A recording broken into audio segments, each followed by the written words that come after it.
Hello everyone welcome to back my mini blog. आज हूँ मंगलवार मंगला ओषार प्रथम पाली मो सान माँ मो भाई मिसिकी जीवु खंडितर माने घाट मंगला गुआ नड़िया बसैमु 5 पाली सब वर्ष भी बेले बेले भी 3 पाली ना सॉरी 4 पाली भी हो जाए। तो ये वर्ष 4 पाली ही हम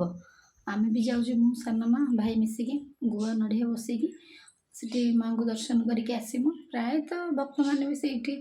गुआ नड़िया बसाती प्राय खंडित प्रसिद्ध देवी कि आम गाँव में हुए कि गाँव को जाइनु तो गाँव को पर जीवु आगे मंगला माँ कतरे दर्शन कर गुआ नड़िया बसैबु।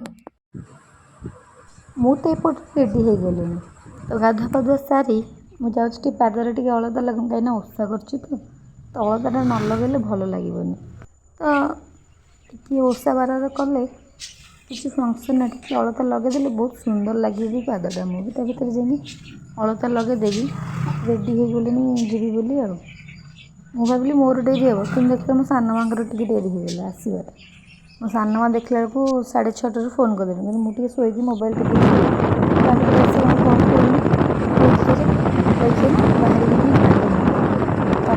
चुपड़ी गली और गाँ भर देखी गलु गाँ भर गले टे लेट हम एनएच गलु शीघ्र हम सान माँ मोर ओह्ल सान माँ आगे आगे गले पूजा सामग्री दुकान कति पूजा सामग्री पाखे से बहुत सारा जिनस भी नड़िया भोग फूल फूल सब किଣା नड़िया देरे गुआ नड़िया आ शंखा आ माँकर कपड़ा बंधा हो गुआ नड़िया बस ठाकुर पाखे सान सेपटे किଣା किणी करदे मुझे देखुची मैंने भोग सामग्री दुकान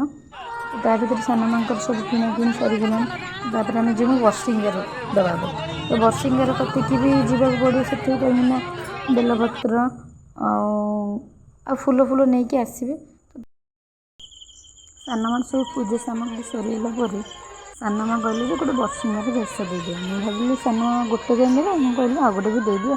दुईटा बरसिंगार भेष नहीं गलु आम से माँ गदे दीप टी जाली देकी भीतर को प्रवेश कलु मुझे भाविली बोधे ये रूल गोटे गोटे जगार थाए तो प्राय बेसी लोक गहली हो गले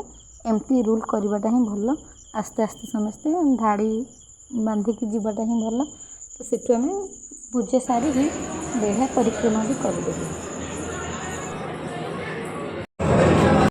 बढ़िया बो भी आसते सान माँ टे कौन कथबार्ता हेले कथबार्ता सरला आम आम पलि आसलु बढ़िया बो भी जाकि नड़िया भी बसदेली ये बढ़िया आ बड़ बो दिजन जाक भी थे सहित किसी कथबार्ता हो भाई भौणी सान माँ मिसिकी बाहरी आसलु घर को